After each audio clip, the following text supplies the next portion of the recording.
Hidup Teknik. Halo Sivitas Akademika, dengan saya Afifah Teriswanto. Selamat datang di episode kedua FT Uni Podcast.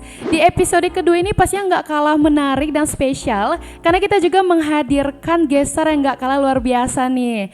Beliau merupakan alumni dari jurusan Teknik Mesin Institut Teknologi 10 November di Surabaya. Selanjutnya beliau menyelesaikan studinya pada tahun 2002.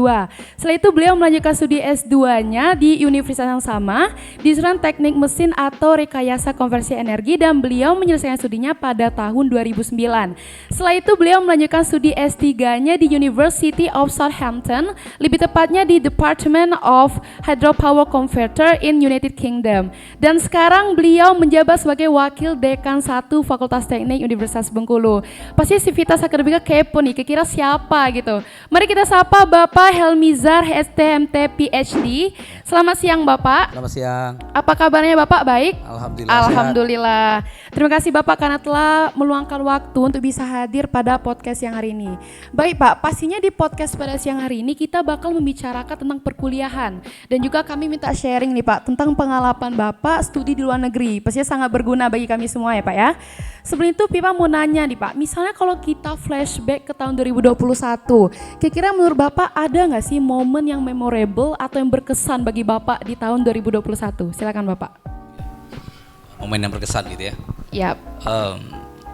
Momen yang berkesan bagi saya di tahun 2001 tuh terutama ketika kita harus mengubah gitu ya, mengubah model Kebiasaan. pembelajaran gitu ya. Yang tadinya modelnya adalah offline gitu ya.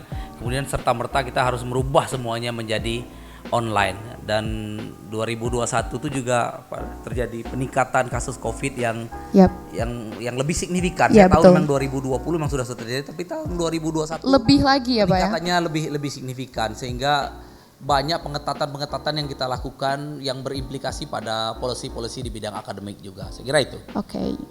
Nah selanjutnya Pak, kalau boleh tahu gimana sih proses Bapak sehingga Bapak bisa melanjutkan studi S3 ke United Kingdom gitu Pak? Ya itu agak menarik sih sebenarnya. Jadi sebenarnya saya dulu ada faktor untung-untungan juga sih sebenarnya. Oke. Jadi ketika itu saya ingat sekitar tahun 2011 gitu ya. 2011 waktu itu ada program talent scouting lah dari Dikti gitu ya. Kemudian waktu itu kita suruh ikut tes gitu ya, waktu itu tesnya TPA sama TOEFL lah gitu. Oh, ada tesnya ya Pak? Ya, ada TOEFL, TPA dan TOEFL gitu ya. Lalu saya ikut gitu ya. Alhamdulillah rezekinya ada gitu. Jadi ketika itu lulus gitu ya. Kemudian kita dikursuskan ketika itu. Ya, jadi Dikti membiayai lah untuk kursus gitu, sehingga saya sempat waktu itu ikut. Sebelumnya saya ikut di Unsri, kemudian saya pindah ke ITB waktu itu, sehingga kita kursus dan di ujung waktu itu sekitar 3 bulan kalau saya nggak salah, 3 bulan atau 4 bulan, dan di ujung kegiatan kursus tersebut ternyata Dikti juga menyediakan tes IELTS namanya, tes IELTS internasional ya. Karena memang biasanya kita untuk registrasi ke universitas di luar itu harus ada, kita harus punya sertifikat bahasa Inggris yang internasional, bisa TOEFL, bisa IELTS. Nah kebetulan waktu itu programnya IELTS gitu. Nah saya ikut. Jadi setelah kursus itu saya ikut tes IELTS. Sebenarnya kalau bayar sendiri lumayan itu. Lumayan besar ya Pak. Lumayan mahal waktu itu. Jadi ya saya ikut aja mengalir gitu ya. Jadi kebetulan ikut. Alhamdulillah waktu itu skornya cukup gitu ya. Skornya cukup untuk diterima di beberapa universitas di luar. Kemudian saya cobalah apply, saya bikin research proposal gitu ya. Saya coba bikin research proposal, kemudian saya submit ke beberapa universitas, beberapa profesor gitu ya. Lagi-lagi mungkin karena keberuntungan lah gitu ya. Ya enggak keberuntungan juga sih, tentu saja harus ada kerja keras gitu ya. Emang ada kemampuan. Ya ada kerja keras juga, ada keberuntungan juga tentu saja. Alhamdulillah waktu saya diterima di beberapa universitas. Waktu itu saya ingat saya diterima University New South Wales di Australia. Wow. Kemudian ya saya juga diterima di Sydney, University Teknologi Sydney. Kemudian saya juga diterima di Southampton. Wah banyak ya Pak ya. Waktu itu agak rezeki lumayan lah ya. Alhamdulillah. Ya saya diterima di Brunel di Inggris juga ada. Kemudian satu lagi itu Universitas Bath namanya. Bath ya. Mantap. Ada juga beberapa universitas di Twente waktu itu ya.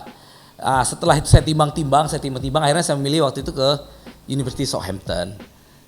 Pertimbangannya karena dia relatif desa, dengan harapan living cost lebih rendah gitu. Yap.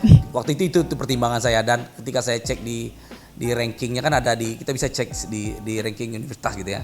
Ya relatif bagus rankingnya, ya saya pilih waktu itu Southampton kira-kira begitu. Oke, di United Kingdom ya Pak setelah ya. itu saya apply ke profesornya, komunikasi dengan profesor, sampai akhirnya biasanya kalau kita dengan profesor kan mereka tanya-tanya lah kita. Yap, Waktu itu saya sempat diinterview lewat Skype waktu itu dengan profesornya, sempat kita diskusi. Kemudian dia minta research proposal, saya ajukan sampai dia bilang, yes, oke, dia bilang saya terima. Kemudian disuruh daftar secara ofisial ke admission board gitu ya.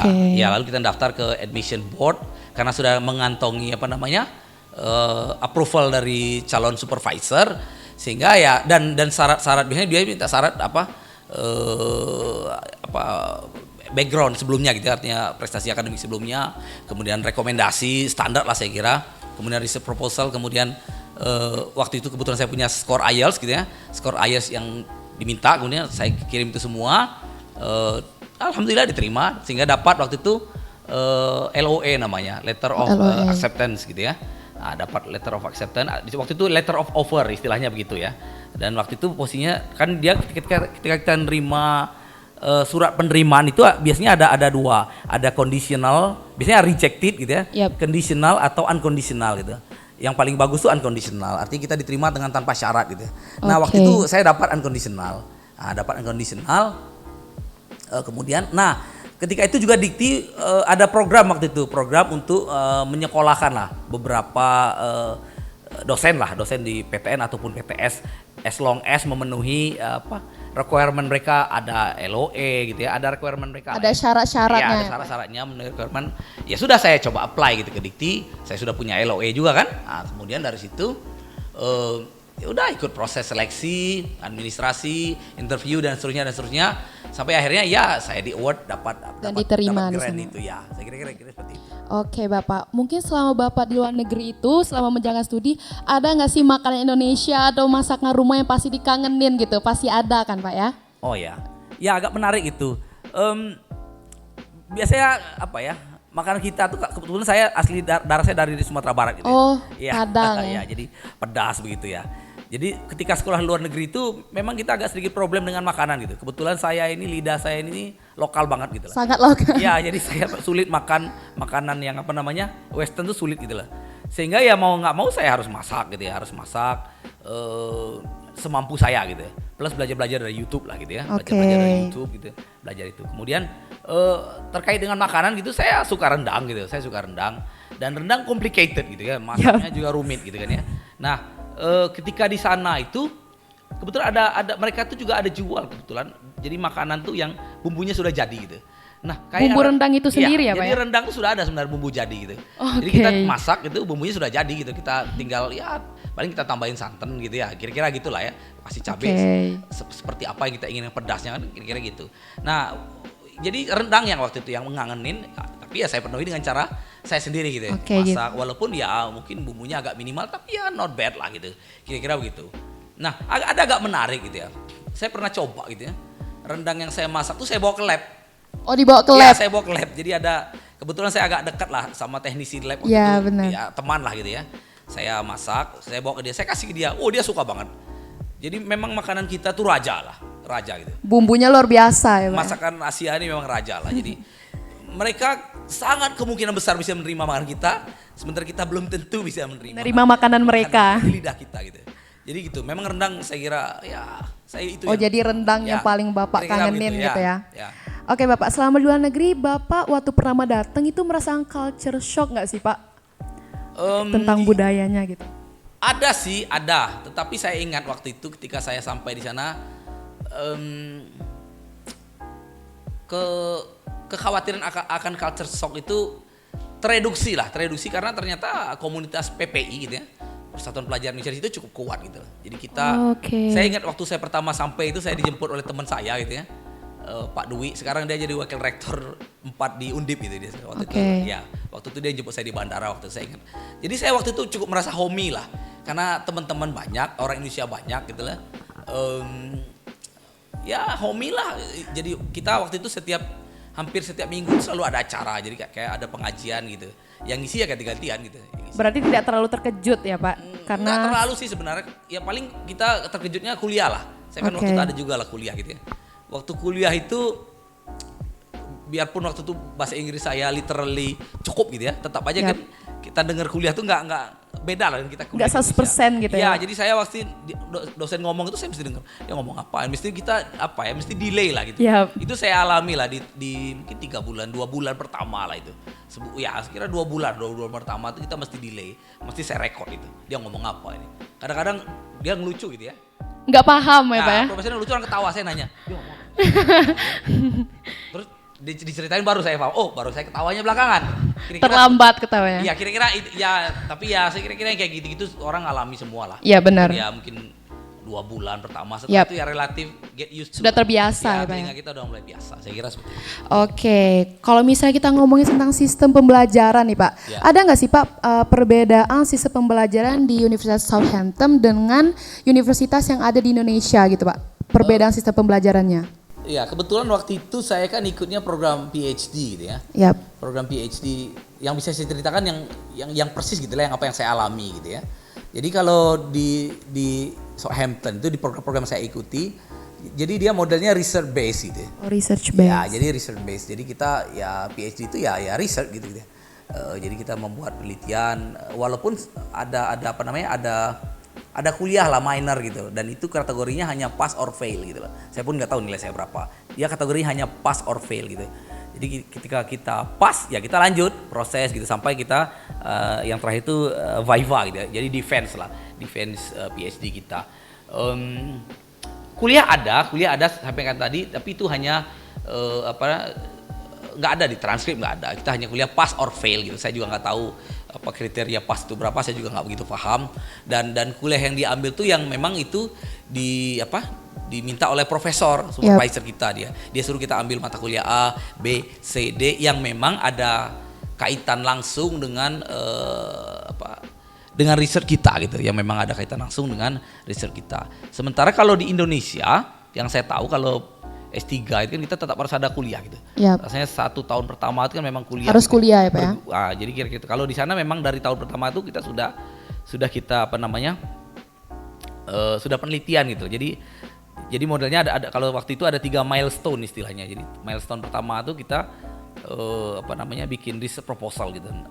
First year report lah istilahnya gitu ya. First year report. Jadi itu lebih kepada kita nge-review paper-paper, kemudian memperdalam knowledge atau pemahaman kita tentang topik yang akan kita teliti. Oke. Nah, kemudian waktu itu setelah tahun pertama tuh ada board dari universitas yang akan mengeksaminasi gitu. Apakah kita bisa lanjut ke tahap berikutnya, biasanya begitu ya. Biasanya sih 9 month. Kalau saya nggak tahu di negara lain ya. Tapi kalau di UK di Southampton tuh biasanya 9 month istilah. Setelah 9 month tuh lebih kurang 1 tahun lah biasanya kan ya. Nah, itu kita ada eksaminasi di samping course yang kita ikuti gitu ya. Nah, itu. Kemudian setelah itu ada second year review namanya. Jadi review tahun kedua.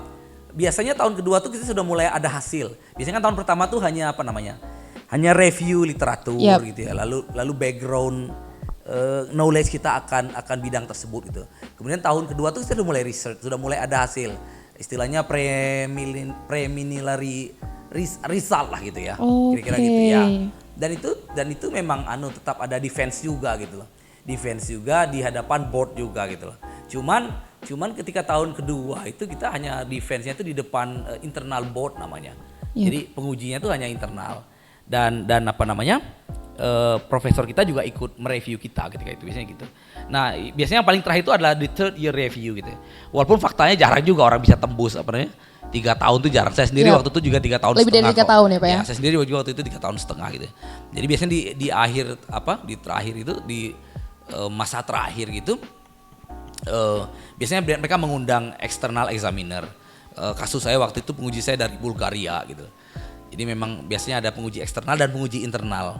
Jadi modelnya gitu. Nanti di situ baru diputuskan apakah kita akan di award PhD atau tidak. Oke.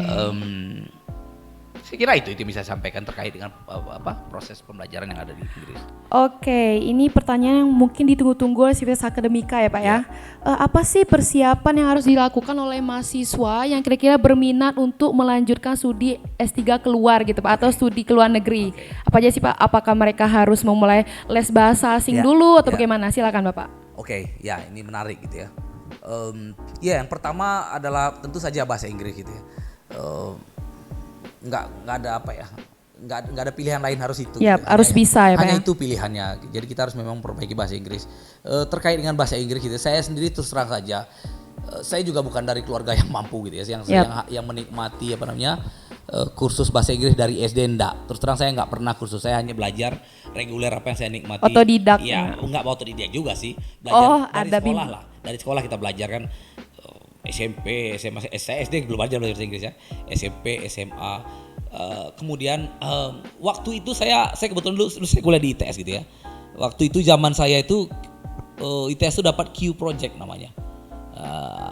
Ada grant institusi. Sehingga waktu itu zaman saya itu diwajibkan untuk lulus S1 itu kami sudah harus tempuh TOEFL minimal 450 ketika itu. Harus TOEFL 450. Dan waktu itu memang kita sangat beruntung lah waktu itu. Waktu itu dapat grant gitu. Waktu itu ITS, waktu itu teknik mesin itu dapat grant. Sehingga semua mahasiswa itu dikursuskan, diwajibkan kursus. Ketika itu memang ada anggaran waktu itu. Kita semua diwajibkan kursus. Nah, kursus itulah yang saya nikmati ketika itu.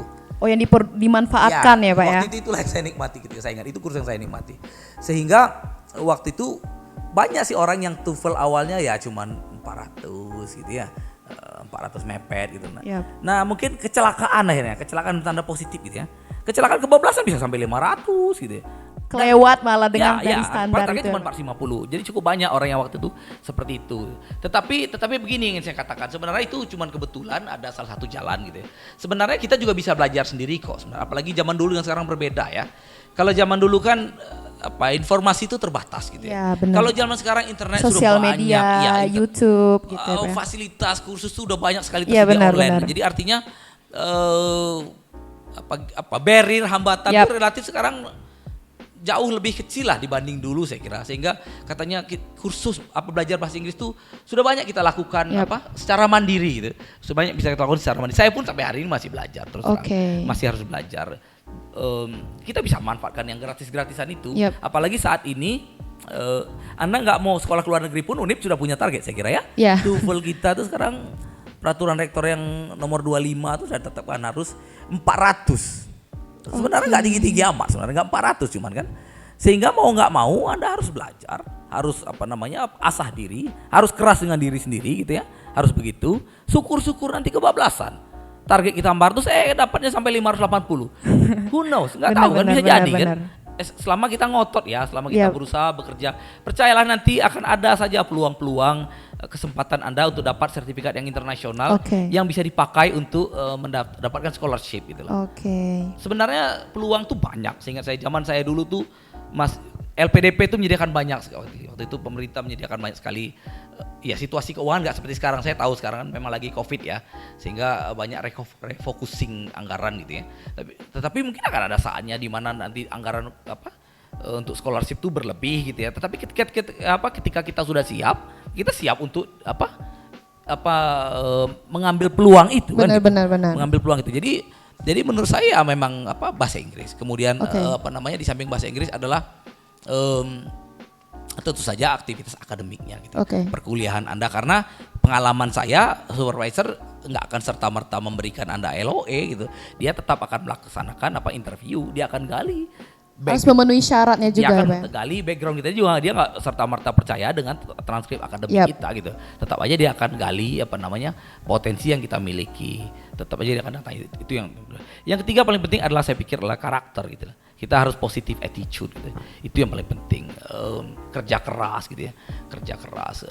Dan yang terakhir saya pikir ya doa gitu. Tentu saja kalau kita cuman berusaha gitu. Kalau nggak doa saya kira Nggak ada hasil ya, Pak? Apapun itu kan tetap apa namanya yang menentukan yes or no kan yang di atas Yap, kan itu. benar-benar. Saya kira itu. Oke, kalau ngomongin tentang perkuliahan nih Pak, sistem apa sih Pak yang akan dipakai di perkuliahan semester genap? Karena mungkin mahasiswa masih banyak yang bingung gitu Pak tentang sistem perkuliahan semester genap ini. Oke, ya sebagaimana saya kira kita sudah tahu lah kalau lihat edaran yang terakhir itu ya dari universitas itu, jadi kita sudah mulai dibuka untuk metode perkuliahan offline gitulah. Di teknik sendiri kita sudah mengeluarkan surat edaran gitu. Saya kira Anda bisa akses itu di website, itu sudah dimuat saya kira di website. Jadi model kita itu kita memang sudah membolehkan perkuliahan dilaksanakan secara offline. Tetapi sekali lagi itu tetap saja ada ada persyaratan gitu. Karena pandemi ini belum berakhir, kita harus tetap mitigasi juga gitu. Tetap menjaga tetap kita jaga juga. Kalau di edaran itu kita sudah tetapkan bahwa untuk bisa perkuliahan offline Anda harus sudah vaksin sebanyak 2 kali gitu. Dan sekali lagi kapasitas kelas juga kita batasi sebanyak 50% gitu lah. Tentu saja akan jadi masalah nanti karena jumlah mahasiswa kita kan kalau 50% tentu nggak mungkin semuanya bisa ikut kuliah kan gitu. Tentu saja kita bagi akhirnya gitu ya. Kalau memang dia eligible untuk mengikuti, tentu kita akan bagi sebagian mengikuti program secara offline, sebagian online secara online. Online bagaimana? Online asinkronus. Untuk saat ini itu kita lakukan. Jadi dosen akan memberikan perkuliahan, kemudian materi perkuliahan itu dia akan record gitu ya, akan record di komputernya, kemudian itu akan di share ke mahasiswa yang tidak mengikuti secara offline. Tentu itu yang kita lakukan. Kemudian guna mengurangi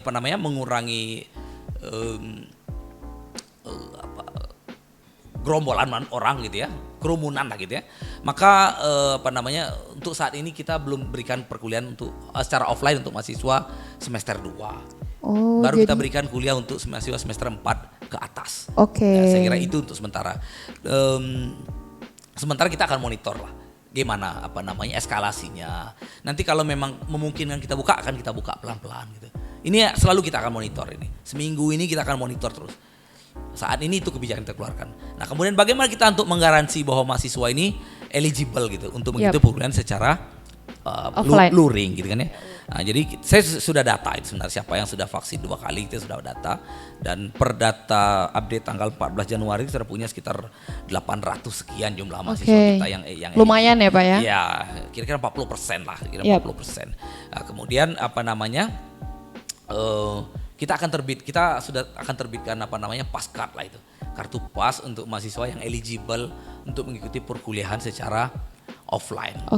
Mahasiswa nanti bisa datang ke prodinya untuk mendapatkan kartu tersebut dengan melampirkan surat pernyataan. Intinya syarat-syarat yang ditentukan ada surat ya Pak pernyataan, kemudian ada surat izin dari orang tua atau wali, kemudian ada juga di situ dia tunjukkan bukti vaksin sudah 2 kali.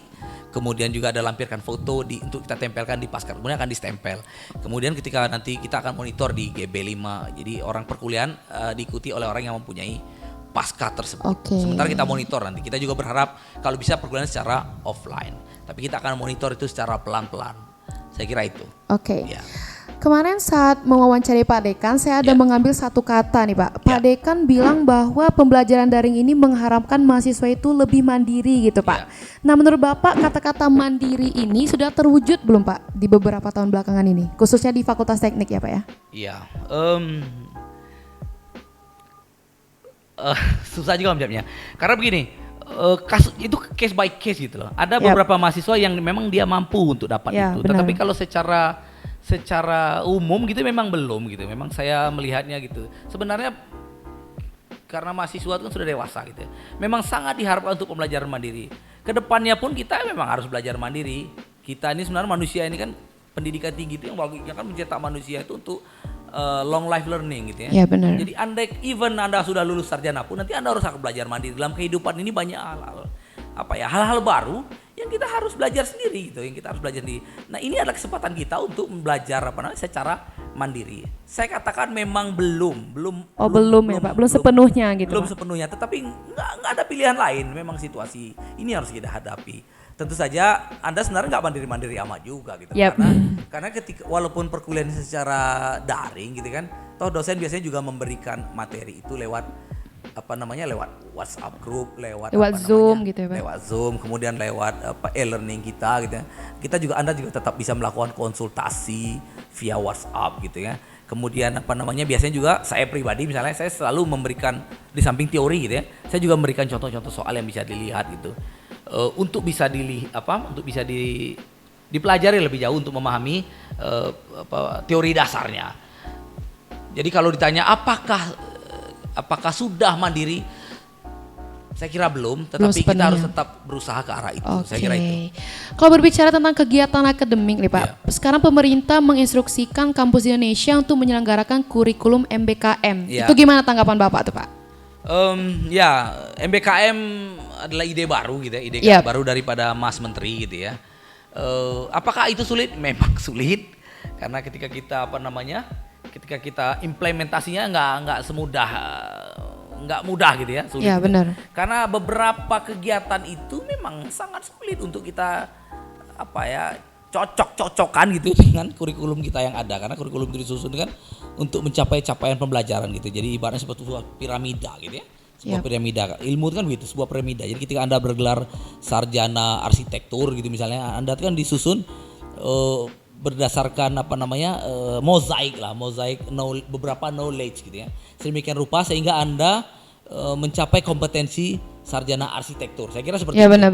Nah, dalam perjalanannya ya tiba-tiba muncul konsep MBKM yang ekspektasinya adalah Anda tuh memiliki additional kompetensi gitu ya. Kompetensi tambahan gitu. Yang enggak kadang-kadang memang belum tentu inline gitu, belum tentu inline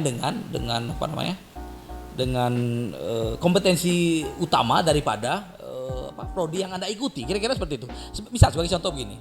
Misalnya Anda ikut katakanlah misalnya Anda seorang sarjana teknik mesin gitu loh. Kemudian Anda ikut, ini ekstrim lah ya, ikut kegiatan kampus mengajar misalnya. Itu kan agak sulit itu kita matchingkan gitu. Akan sangat sulit. Apalagi kegiatan misalnya kampus mengajar di SD atau di SMP gitu. Iya benar. Saya nggak tahu, mungkin kegiatannya bukan hanya mengajar ya, tapi juga membangun sistem gitu loh. Tetapi sekali lagi itu memang sangat sulit itu untuk direlevansikan dengan kompetensi utama dari seorang sarjana teknik. Tetapi kalau misalnya misalnya di bagian kependidikan mungkin itu akan jauh lebih mudah gitu ya, bisa lebih mudah merekognisi gitu ya antara apa yang didapat dari kampus mengajar dengan kompetensi utama daripada prodi yang dia ikuti kan gitu. Tetapi kita harus tahu juga bahwa sesungguhnya kegiatan MBKM itu kan ada banyak gitu ya. Saya mencatat sekarang tuh ada sampai 9 gitu ya, gitu. Termasuk ada magang gitu. Sebenarnya kalau kita di Fakultas Teknik seperti magang itu sebenarnya itu lebih mudah untuk direlevansikan sebenarnya. Jadi tergantung pilihan-pilihan kita sebenarnya. Saya pikir seperti itu. Oke. Ya akan sulit ketika pilihannya nggak pas gitu. Ketika berbeda sekali. Ketika nggak pas nature-nya gitu. Tetapi saya pikir nggak mudah gitu. Tetapi lebih bisa untuk dicocokkan gitu ya. Jika dia tuh pas. Misalnya kegiatan itu tadi saya bilang kalau magang industri itu sangat relevan dengan kita di teknik, nature kita di teknik itu. Cuman data kita menunjukkan memang yang ikut magang tuh memang nggak begitu banyak gitu. Memang itu persoalan, saya juga bingung kenapa di teknik ini pada berminat kampus mengajar, saya juga bingung gitu. Nah itu yang saya sayangkan. Sebenarnya kalau kita bisa mencocokkan itu antara kegiatan yang kita pilih gitu ya dengan prodi kita, saya kira itu juga nggak akan terlalu menjadi persoalan gitu. Saya kira itu. Tetapi sekali lagi pilihan kegiatan MBKM ini kan memang betul-betul lepas kepada mahasiswa gitu ya. Artinya kalau masih mau pilih ya kita mau gimana lagi kan gitu. Karena itu pilihan dia kan gitu. Tetapi ketika menganukan yang susah nanti, mencocokkannya gitu, merekognisinya itu menjadi sulit. Akan menjadi mudah kalau kegiatan yang dipilih itu dekatlah dengan nature daripada prodi yang diikuti. Saya tadi misalnya magang industri itu relatif lebih mudah dengan teknik. Nah, saya kira itu. Oke Pak, dari observasi kami masih banyak mahasiswa Fakultas Teknik yang bertanya tentang program MBKM tadi Pak. Nah khususnya tentang rekognisi dan konversi SKS. Nah itu gimana pendapat Bapak Pak? Ya, jadi sebenarnya begini, di MBKM itu di baiknya seharusnya begitu. Tapi kita sudah update di SOP kita saya kira. Yap. Jadi mestinya Anda itu ketika sebelum memutuskan mengambil kegiatan MBKM itu dikonsultasikan dulu. Konsultasikan dengan PA, konsultasikan dengan Kaprodi gitu ya. Sedemikian rupa sehingga kegiatan itu nanti terencana gitu. Sehingga ketika Anda mengambil daftar mata kuliah di KRS gitu ya, Anda ambil mata kuliah itu yang kira-kira akan bisa direkognisi gitu loh. Ya. Yang ada benang merahnya antara beban mata kuliah yang diambil itu dengan kegiatan MBKM-nya gitu loh. Jadi ketika misalnya katakanlah Anda ambil magang industri misalnya gitu ya. Katakanlah gitu misalnya. Nah, dari magang industri itu akan lihat Anda magang di perusahaan apa gitu. Lalu bisnis perusahaan itu seperti apa? Misalnya katakanlah Anda magang di pembangkit Jawa Bali misalnya PJB gitu. Nah, kalau untuk pembangkit Jawa Bali saya kira itu bisa kita lihat. Oh, ini bisa kalau misalnya di mesin gitu ya. Oh, ini ada relevansinya dengan mata kuliah misalnya termodinamika misalnya. Oh, ada relevansinya dengan mata kuliah perpindahan panas gitu loh. Oh, ada relevansinya dengan mata kuliah konversi energi misalnya dan seterusnya sehingga ketika Anda mengisi KRS gitu ya, ambil mata kuliah yang ada relevansinya dengan dengan kegiatan magang industri Anda tadi di PT PJB misalnya kan kira-kira gitu. Nanti itu tentu saja harus dikonsultasikan dengan PA, dosen pembimbing akademik karena dia yang lebih tahu gitu. Dan juga dan juga Kaprodi gitu. Karena Kaprodi sendiri adalah bagian dari tim rekognisi gitu. Karena ada tim rekognisi namanya yang akan merekognisi kegiatan tersebut dengan list mata kuliah yang ada di prodi kita. Oke, baik. Nah itu jadi setelah itu sehingga Anda nggak perlu lagi ikut perkuliahan gitu loh. Anda sudah laksanakan saja kegiatan MBKM-nya, nanti hasil dari kegiatan MBKM itu akan berupa nilai. Tetapi yang kita khawatirkan adalah begini, Anda ikut MBKM, kemudian magang di mana gitu, yang nggak jelas kegiatannya apa misalnya gitu ya. Karena agak sulit kita rekognisi itu menjadi agak susah ya, Pak, mata ya? kuliah gitu. Ya, itu yang kita khawatirkan, makanya kegiatannya itu harus terkontrol gitu. Supaya apa? Supaya capaian pembelajaran itu tetap tercapai gitu loh. Cuman metodenya yang berbeda gitu. Anda tidak lakukan itu di kelas tapi lakukan itu di industri. Oke. Kira-kira seperti itu targetnya. Jadi ya kira-kira seperti itu. Supaya apa? Supaya walaupun kegiatannya dilaksanakan di luar, skenario-nya tidak di kelas, tetapi capaian pembelajarannya tetap kita raih. Kira-kira seperti itu. Yap. Ya, saya kira itu. Nah, jika berdasarkan surat edaran dekan nih Pak, bahwasannya semester 2 masih kuliah online. Iya. Jadi kalau misalnya praktikum itu gimana Pak? Apa sistemnya tetap online atau offline untuk praktikumnya Pak? Ya. Jadi kalau di edaran Anda baca di edaran itu, praktikum itu kan kita akan laksanakan itu nanti setelah UTS gitu ya. Jadi saya sampaikan tadi bahwa edaran ini akan selalu kita evaluasi. Nanti kira-kira UTS kita akan lihat seperti apa. Harapan saya sih mudah-mudahan eskalasinya menurun gitu ya. Mudah-mudahan nggak ada outbreak gitu ya. Mungkin kita bisa buka itu juga itu untuk untuk mahasiswa semester 1. Yep. Bukan hanya praktikum harapan kita, tetapi juga kuliahnya.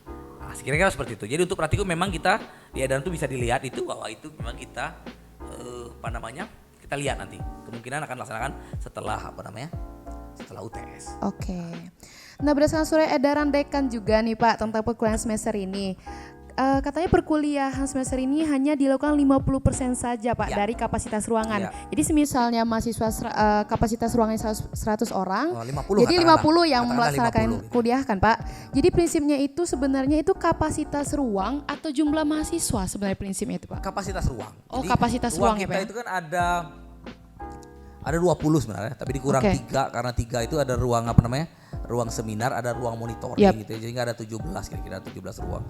Kemudian ada 3 ruang tuh yang kapasitasnya 100 sementara sisanya itu kapasitasnya 50 gitu loh. Jadi untuk kapasitas katakanlah kapasitasnya 50 tentu saja kita nggak bisa isi 50 orang, kita isi adalah hanya sebanyak 25 orang gitu loh. Sementara sisanya ya mengikuti perkuliahan secara asinkronus gitu, online asinkronus gitu loh. Jadi ya kapasitasnya adalah kapasitas ruang. Gitu. Oh, kapasitas ruang. Karena jadi prinsipnya Pak. Konsepnya pencegahan COVID ini kan begitu.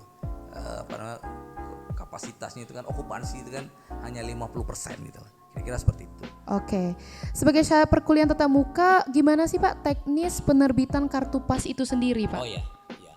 Jadi sekarang hari Kamis ya? Iya, hari Rabu Kamis. kemarin kita sudah rapat dengan pimpinan seluruh prodi gitu ya, kemudian pimpinan fakultas, subkoordinator dan juga koordinator, kita sudah rapat.